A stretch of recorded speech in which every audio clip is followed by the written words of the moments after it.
You do not have to change who you are to be successful. You have to change some things about you, but you don't have to change who you are. God created you very, very uniquely. I don't know if you all know this, but it's about how many people on earth? What's the number? About 7 billion? Listen to this. Do you know it's 7 billion people on earth? Ain't none of us got the same fingerprints. Who do that? Who can make 7 billion patterns and ain't none of them just alike? That's your God, your creator. That's how unique he made you. He made you so unique, you got your own set of fingerprints. It's probably been, I don't know, some billions of people that already died. Billions of people have died. Guess what? Ain't none of them had the same fingerprint either. God made you uniquely you. God could have created all of us exactly alike. He could have called these angels. God chose something completely different. He made each one of us to be a very unique being. Each one of us has got our own thumbprint, our own eye print. Our DNA is unique to all of us. And not only that, if you were raised in the same family, you and your brother, you and your sister, from the same mother, yet you develop a different taste bud. It is God's choice for us to be unique. That's how unique we are. What is your point of reference? What is your point of reference as a man? What is your point of reference as a woman? What is your point of reference as a father, a mother? What is your point of reference for love, your career, your surroundings, self-respect, your goals? What is your point of reference? I'm talking to somebody out there. You have horrible taste in friends. You have horrible taste in picking boyfriends, girlfriends. You have horrible taste in trusting people. What is your point of reference? Because you're 21 and older doesn't make you a man. Because you're capable of making a child doesn't make you a mother or a father. If you witness failure all your life, you're either going to decide to break the cycle, or without you being conscious of it, you're a part of the cycle. You have become a duplicate of your mother and your father. You have become a duplicate of everything and everybody that you grew up around. Because why? That is your point of reference. That is the blueprint. You have become your mother and father without you knowing. Here's a little secret. I don't drink, and I don't smoke. I don't do any type of drugs, ever. Because my life as a kid was consumed all forms of alcohol and drug abuse. It completely turned me off. I decided I don't want to be like my mom. People in my family, my boys, my homegirls, my surroundings, I want nothing to do with it. It's a conscious decision. But it easily became a duplicate. And I wonder how many people there are watching this message right now, and you're trying to do it like someone else. You're trying to be just like somebody else. You're just a copycat, and you're wondering, how come I feel stuck? How come I can't move forward? I got a feeling. Why don't you shed off that other person's armor, and why don't you walk it out the way God called you to walk it out? I am strong. I am talented. I am healthy, I am valuable. Those are not just positive affirmations. You just invoke a blessing on yourself. When you speak it out, you give life to what you're saying. It's not enough to just think this. You don't bless yourself by just dwelling on positive thoughts. Nothing happens until you speak. When you say, I am blessed, blessings come looking for you. When you say, I am prosperous, good breaks start heading your way. You have to say, I am confident, before you're going to feel confident. If you'll say it long enough, what happens is those words get down in your spirit. You believe what you say about yourself more than what anyone else says about you. When you hear yourself day after day, I am healthy, I am talented, I am confident, I am valuable, it's changing how you see yourself. Over time, you're going to become what you're saying. You are who you are in part today because of what you've been speaking over your life. And what you believe about what you can be, and what you believe about what you have inside of you, and what you believe about what God called you to do, and what you believe about what you're going through. That's what I'm talking about. The currency of confidence. So when you're young, you start borrowing confidence from the wrong places. You borrow confidence from sexual attractiveness. Partner after partner after partner after partner. And rather than ever being in a real relationship, the good part, you have to love somebody for who they are, not what they look like. You take this feeling of, oh, I have somebody, and you borrow the confidence of having somebody. But when you borrow confidence from the wrong places, the interest rate is ridiculous. I'm talking about when you get in a relationship where you have to compromise for values to get your needs met. Y'all, that's worse than the check cash in place.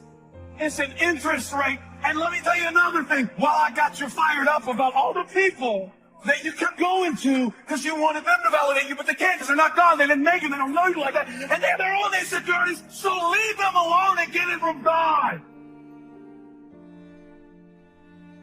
You keep trying to borrow confidence from people who have insufficient funds. They can't do it. They can't. As a man, my father was married to my mother for 30 years. I'll find myself looking for someone that reminds me of my mother, because that will be my point of reference. I will find myself trying to do all the things that I witnessed my father as a husband. That's my point of reference. If my father is successful, he's an entrepreneur, he's constantly grinding, starting up new companies, negotiating, and I see him inspired and motivated all the time about life and career and trying to educate himself and further his way up the success ladder. That will become my blueprint and my point of reference for success. And I'll find myself wanting nothing more than a duplicate of my father, because that is my successful point of reference. Have you become the duplicate of your mother? Have you become a duplicate of your father? Have you become a duplicate of your parents, of your environment? See, I believe that we were all born individuals. God made me an individual. My head is not connected to anybody else. I am my own man. God made me individually me, so I can do and be and become anything I want. What is your point of reference? Opposites in conflict. That seems to be the setup for a human adventure. One contesting against the other, vying for the territory. Would there be light without darkness? We probably wouldn't call it light. What gives us the value of one is the contrast of the other. But darkness is always trying to move in and take all the territory. But if you turn on the light, its energy starts to repel darkness. Darkness begins to move away. And the brighter the light, the further away the darkness must move. If you walk into a dark room and turn on the light, the darkness is what? Gone. But here's the point to remember, not very far. The darkness seems to, yes, it's gone, but it's waiting for its chance. That if light loses its energy, darkness has a chance not to move back. There have been realistic illustrations, and that's health and illness at odds in your body. Illness trying its best to drive health into a small corner and occupy the territory. And health trying what? To push illness into a small corner. There's this contest going on. Who's going to occupy the territory? If one stays strong, the other is diminished. If the other gains in power, then the other is. So what you must learn to do is cooperate with the positive side of everything in your body and your life. Sometimes we sabotage our own best interest. The body needs a banana, you send it a Coca-Cola. And the body says, what is the deal? I'm health trying to drive illness into a small corner. I ordered a banana, you send me the Coca-Cola. So the body could rightfully say what? Whose side are you on? Give us a break. We need every tool we can get to keep illness at bay. Because if we get weak, I'm telling you, it moves in, takes the territory. So we're in the middle of this contest. Here's what it's called, opposites in conflict. Here's one of the bigger conflicts, liberty and tyranny. Liberty is the absence of tyranny. But even though tyranny is conquered, it's not very far away. The same goes on in your bloodstream. Red corpuscles to nourish like a mother and give life. White corpuscles to fight and kill like a father. White corpuscles say, just show me some infection, I'll kill it. If I don't kill it, what? It killed you. Somebody's going to get killed. In this contest, right? Good, evil, liberty, tyranny, right? Health, illness, winning and losing. There's a struggle going on. But here's the key. It's the only way, it seems, it's the only way to create a human adventure.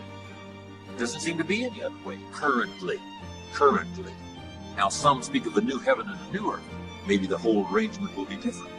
Could very well be, but in this current experience, it seems like to create an adventure, to create a unique human scenario, we need opposites in conflict. That's the deal. You've always got to draw a line somewhere and tell illness, hey, you can't have any. You've got to throw up the barriers, draw a line in the sand. Tyranny cannot be rehabilitative. Tyranny can only be restrained. We must play this game. We must fight this game. But here's what it creates, a great adventure.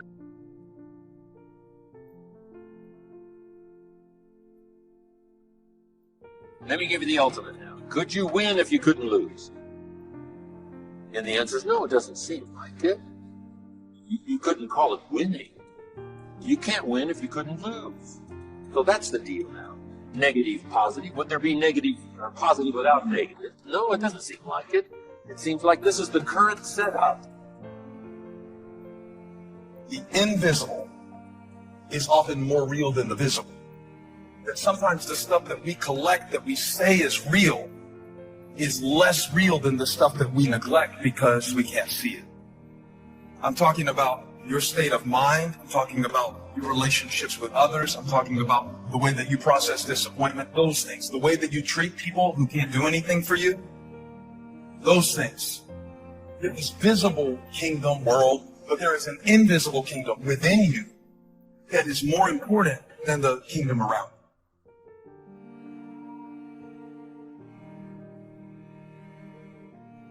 Set your life on fire and seek those who fan your flames. Don't be hanging with no jank-ass jokers that don't help you shine.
Prerequisite for spending time with any person is that they nourish and inspire you.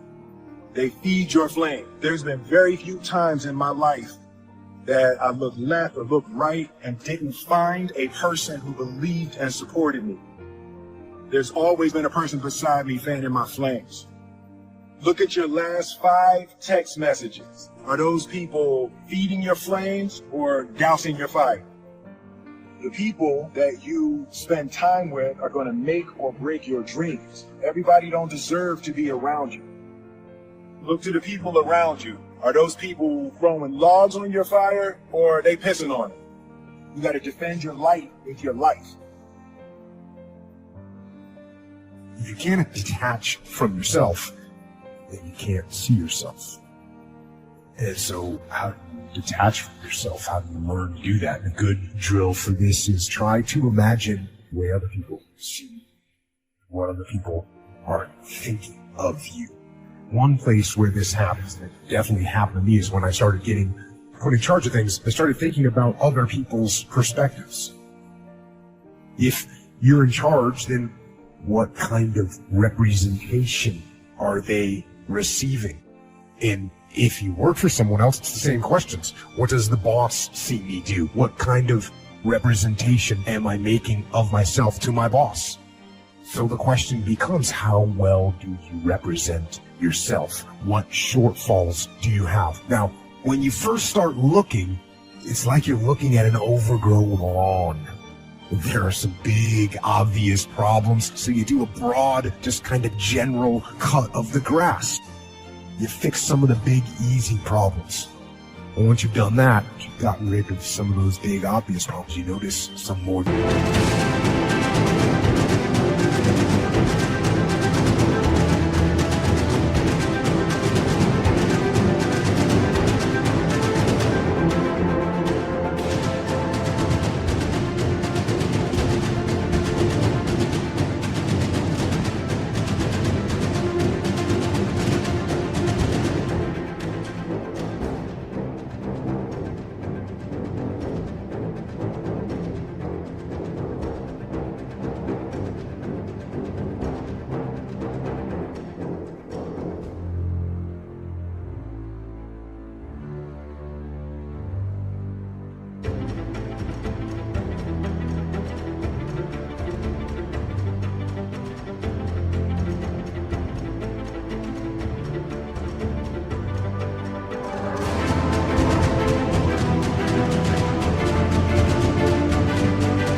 Problems. So you start trying to fix them.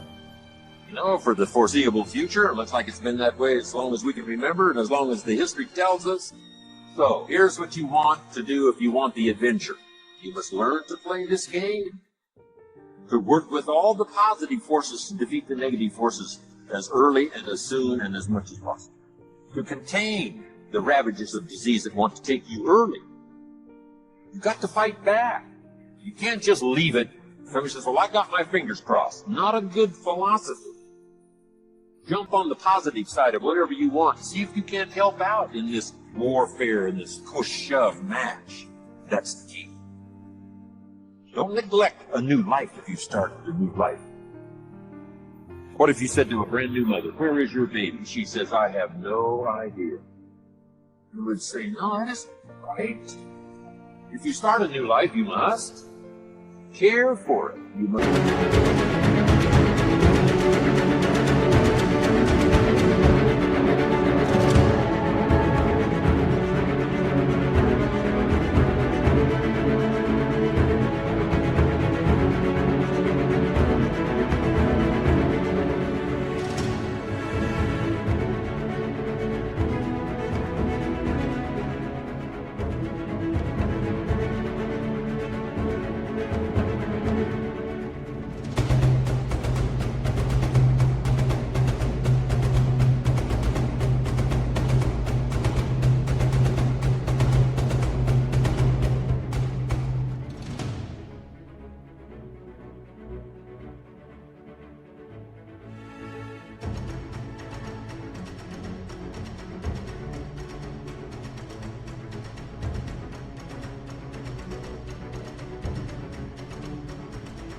Protect it. You must give it life, give it nourishment. Now here's the other part. You must protect it.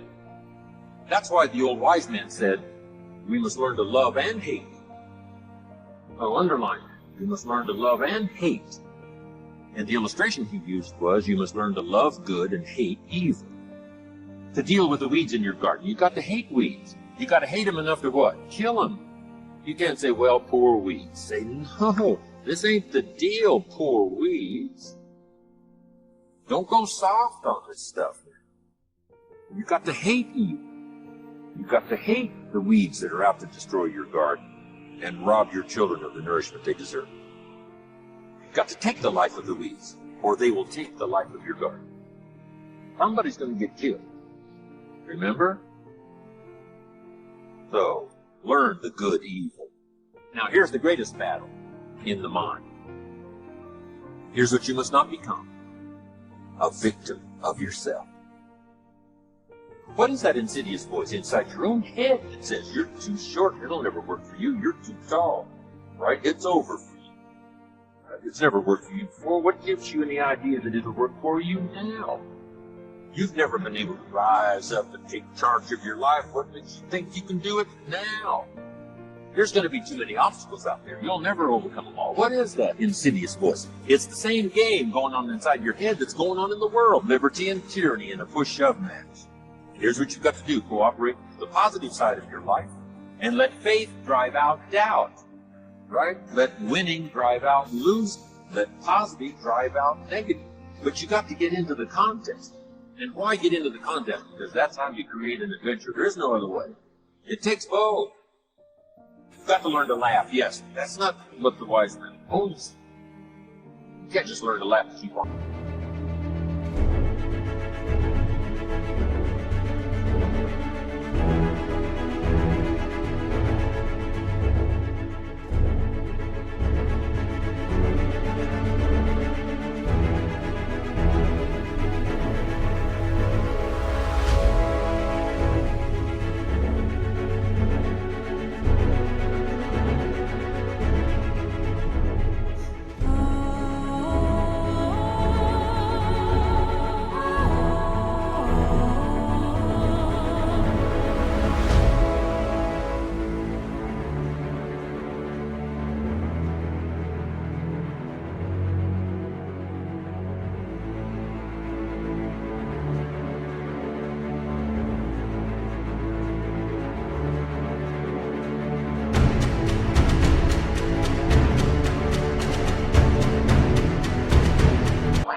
It says there's also a time to cry. You've got to learn to both laugh and cry.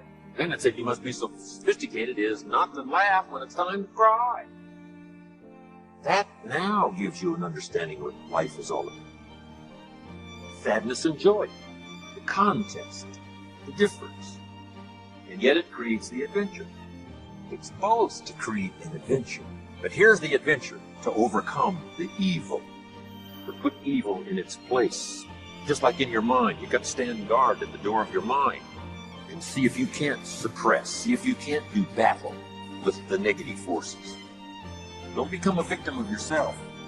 Beware of the thief on the street that's after your purse, but also beware of the thief in your mind that's after your promise.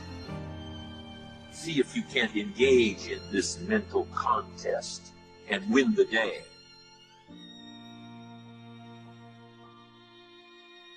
Credit goes to our awesome patrons who make videos like this one possible. Consider joining them to support our work. You can also support us by subscribing to our channel and clicking the bell button to get notified when our new videos are released. And as always, thank you for watching.